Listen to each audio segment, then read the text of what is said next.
By noon, everyone on Briar Lane knew my name, but by sunset, I no longer recognized myself.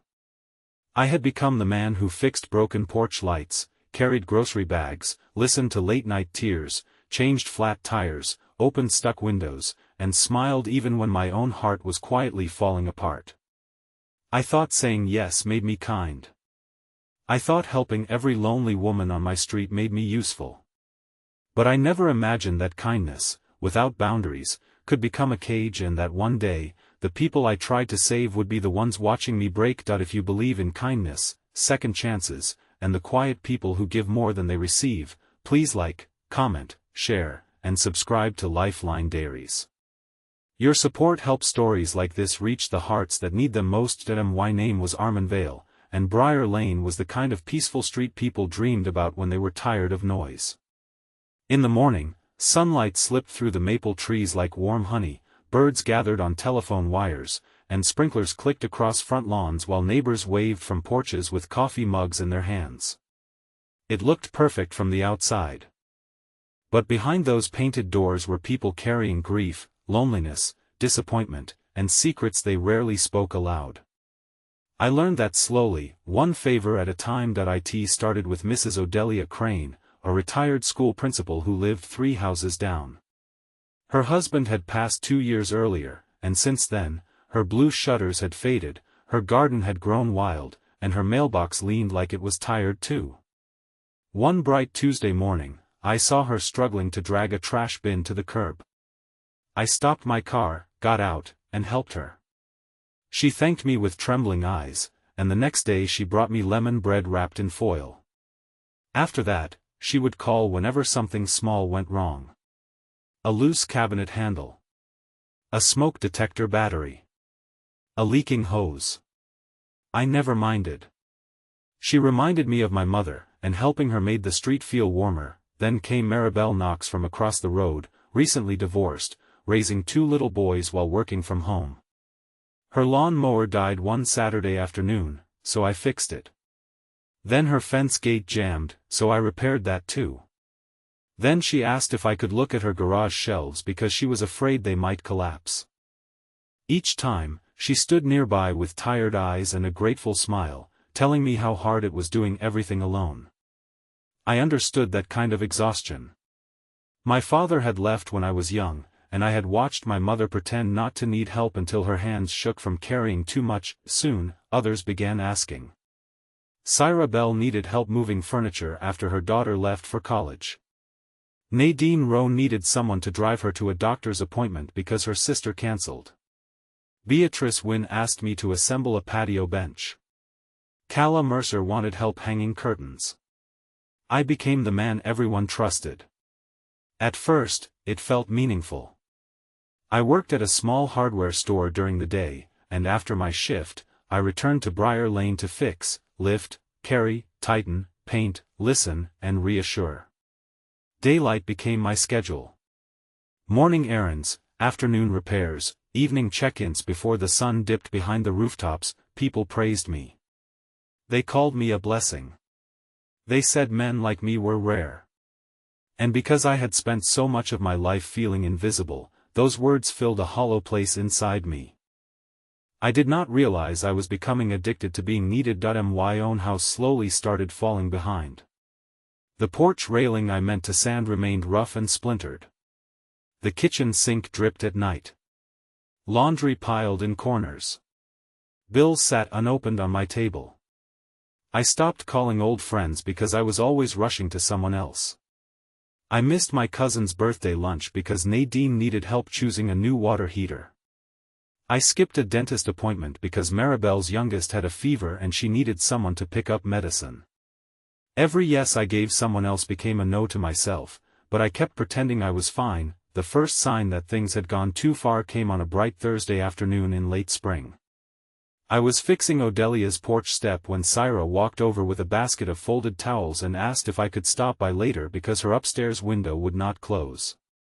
Before I could answer, Maribel came out of her house and called my name, asking if I still had time to look at her car battery. Then Beatrice waved from her porch, reminding me about the patio lights I had promised to hang. They were all smiling, all kind, all unaware that their requests were stacking on my chest like bricks that I laughed it off and told them I would get to everyone. But inside, something tightened. That night, I sat at my kitchen table eating cold noodles from a plastic container, staring at my phone as messages came in one after another. Odelia thanked me for the porch step. Maribel asked if I could come earlier tomorrow. Syra sent a photo of the stuck window. Nadine asked if I knew anything about insurance forms. Kala wanted help carrying boxes from her basement.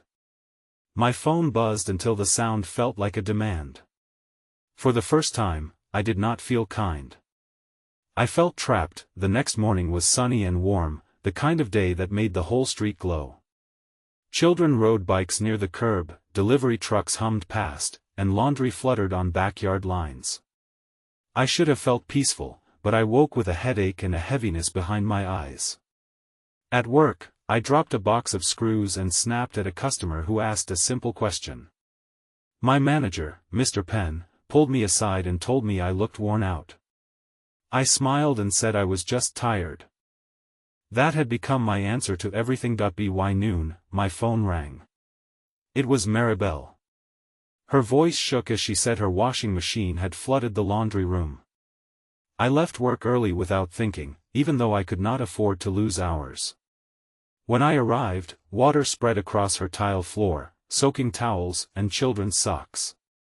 I spent 2 hours shutting off valves, mopping water, pulling the machine away from the wall, and calling a repairman. Maribel cried from embarrassment, and I told her it was okay. But when I stood up too fast, the room tilted.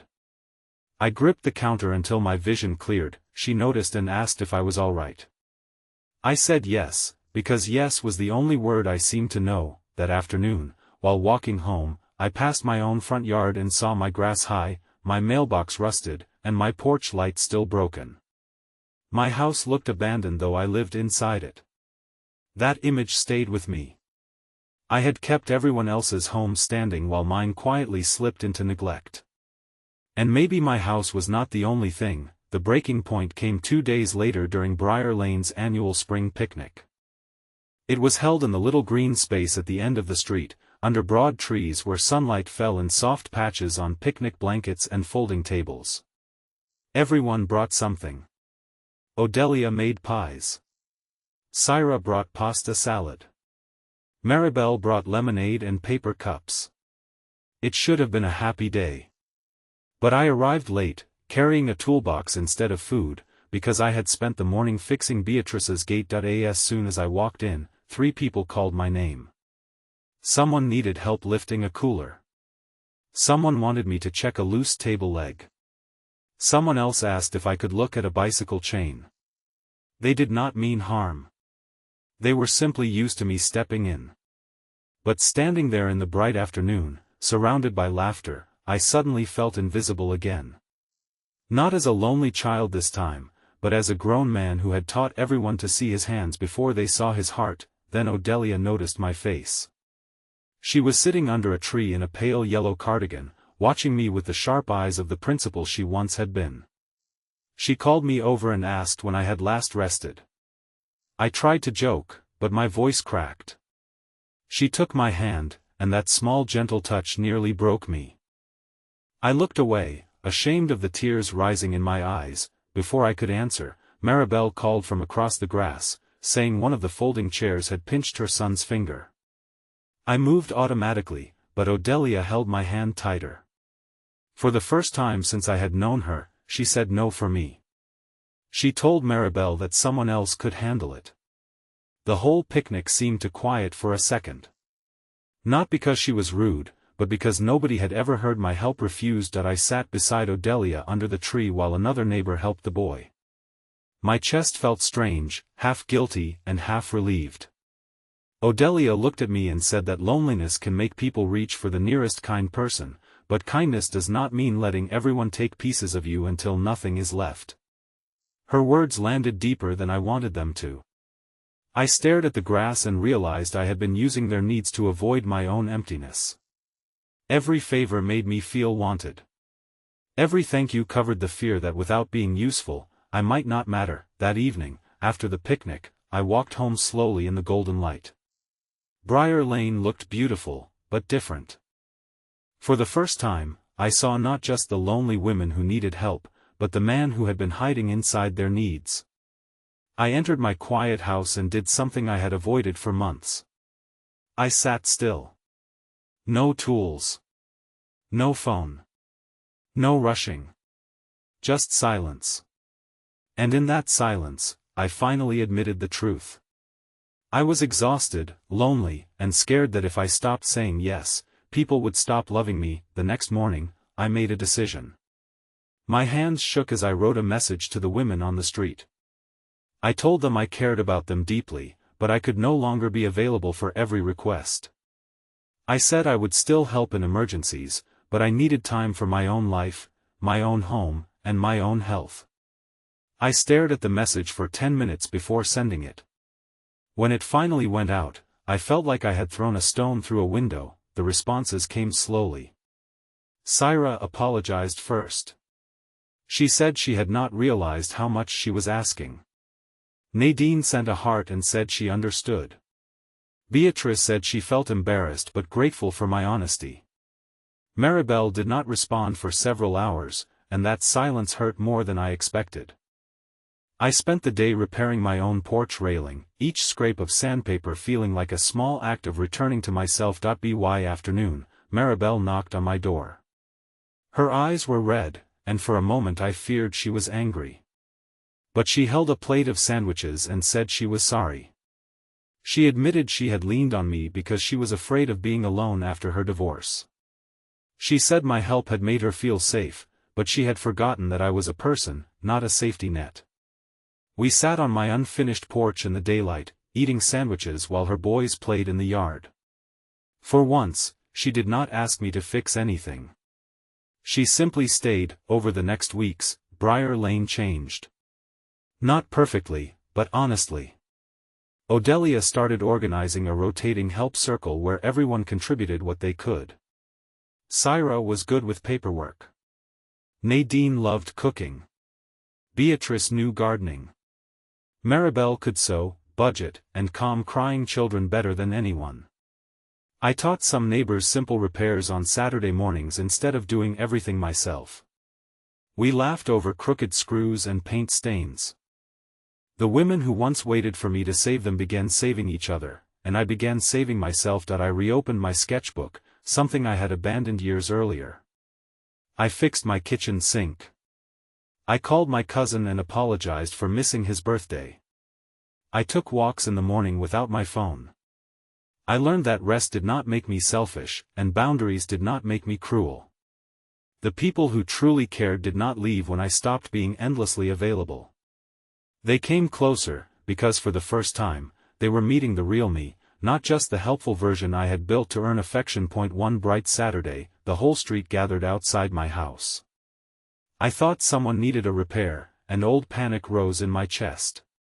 But then I saw Odelia holding a tray of lemon bread, Maribel carrying paint cans, Nadine with flowers, Syra with a folder of organized bills, and Beatrice with gardening gloves.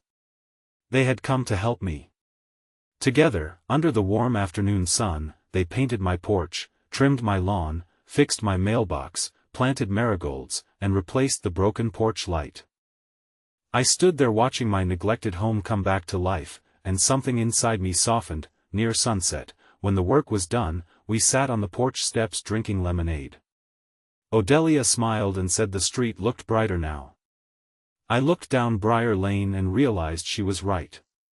But it was not because I had fixed everyone's problems. It was because we had finally stopped pretending one person could carry all the loneliness alone. If this story touched your heart, please like, comment, share, and subscribe. Your support helps Lifeline Diaries bring more emotional stories of healing, kindness, and second chances to people who may need hope today. Special request: comment kindness needs boundaries. If you believe helping others should never mean losing yourself. I still say yes sometimes. I say yes to emergencies, to real need, to shared kindness, to people who also know how to give. But I have learned to say no with a steady voice. I have learned that love without limits can become pain, and that being needed is not the same as being known. Briar Lane is still full of lonely people, but now no one carries loneliness alone. And every morning, when daylight touches my repaired porch and the marigolds open toward the sun, I remember the hardest lesson kindness ever taught me: a good heart can light the way for others, but it must not burn itself to keep everyone warm.